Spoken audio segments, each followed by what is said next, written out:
welcome to Dead Doesn't Have Time for this. The show reviews things in a quick manner and then compare them to everything else in existence. I'm at a Time Laundromat, so I figured it's a good time to review Brooklyn Nine-Nine, a TV show from the mid-2010s, I believe, and I have to say, it's a pretty fun time. So, this falls in the same line of a lot of sitcoms at the time, like The Office and Parks and Rec. It's very procedural, not a lot of there's nothing super compelling, but the characters are very well done, the writing's very well done, and I just generally laugh out loud a couple times per episode, if not more. And I just have a great time with Jake Peralta and the crew. And just the whole dynamic, the characters are great. Terry, what's his name, does an amazing job flexing those pecs. It's a good time. And Captain Holt is a wonderful character, kind of leading them all to this ragtag version of New York. And I have to say, as a whole, Brooklyn Nine-Nine was a really fun time. The whole series is worth a check, and I'd say it was the 62nd best TV show of all time. So if you're looking to have a chuckle, I highly recommend Brooklyn Nine-Nine. You all have a wonderful day, and farewell from Thailand. Hello, and welcome to Dad Doesn't Have Time for this again. So, you thought I was done with the review, and it turns out I'm not. And why am I back? Because I have a confession to make. When I started watching this show, I watched it on my Plex server, and I didn't properly label things, so at the end of season 5, I thought I was done with the show, and then I went back later, only to discover there were 3 more seasons, so I'm here to update you. Coincidentally, that also happens to be the cutoff between Fox and NBC. So, what happened at the end? So I thought the series ended with Jake and Amy getting married, and it turns out the series ends with Jake and Holt retiring and Amy becoming a police chief. And whereas I'd say, being a cop show coming out of the 2000s, you knew it was going to be a little preachy. I'd say for my only complaint about the last part of the show is, so if you were to take the first 5 seasons, I would say 10% of the episodes got a little preachy. Like the special message episode you get in the 80s of a TV show where it'd be like, don't do drugs, or some other social message that was popular at the time. And for the first 5 seasons, I'd say 10% of the episodes were like that, which is fine.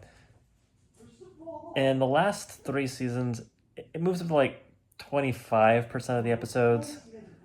And I think 2020 probably had a large part to play in why it got really preachy towards the end of the series. But despite that, even if 25% of the episodes were kind of preachy, that still means 75% of the episodes are just still bangers. The show is still great. The cast is still great. They're still on point.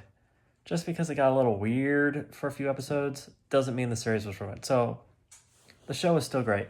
And finishing it off, I have to admit, so as soon as they announced Amy was becoming a captain, I immediately knew, well, Jake's going to retire because she's going to make more money. And Jake's going to become a stay-at-home dad because all he wants to do is not be his dad. The entire show is about how bad Jake's upbringing was and how he wants to be a better dad than his dad. It was the logical conclusion to the show. As soon as Amy started making more money, it was obvious that's where they were going to go. I knew within 30 seconds that's clearly where they're going to go, which is kind of surprising coming from Hollywood, but I actually really like the ending. I think Jake becoming a stay-at-home dad is perfect Jake. It's like what he was born to be, he just didn't know it at the time. And I think this shows a testament to the changes that people go through when they become married and have kids, which is part of the reason why I'm so pro getting married and having kids at a young age as opposed to waiting. Because yes, you may not have as much fun in your life, but let's be real. Being married and having kids pushes you to become a better person at an exponentially faster rate. Granted, you have to find someone who's not crazy to marry, but as long as you don't marry crazy, being married and having kids is the best thing that ever happened to me. It's the best thing that ever happened to Jake Peralta. And if you go into it with the right attitude, it'll be the best thing that ever happened to you. So, all in all, Did the show slide down? Yes. I have reviewed a few more TV shows since I did that initial review, so it's now, I believe, the 70th best TV show of all time. That's not much of a drop. Yes, my TV show list is substantially more anemic than my movie list, so it's probably higher than it should be, but I'm perfectly happy with it being at 70 for now. So there you have it, my final half of my review for Brooklyn Nine-Nine. Yes, I'm back in America, and I hope you enjoy the show as much as I do. And this whole crew, like, that does these shows, that, like, NBC, actually, I don't think this one was NBC. Well, the last part was NBC, but there's like this group of sitcom people that started around The Office. They're just kind of like gone around working on shows like The Office, Parks and Rec, Brooklyn Nine-Nine, The Good Place. They've had a very consistent run of a lot of really good shows, and that's why I like to follow creators and more than talent, because talent is good, but the creators tend to be the keys to things. So I like to follow things around, and this crew, they've done some good stuff. So Brooklyn Nine-Nine's a fun time. Hope you have a great day. I'll talk to you later. Bye. 9-9.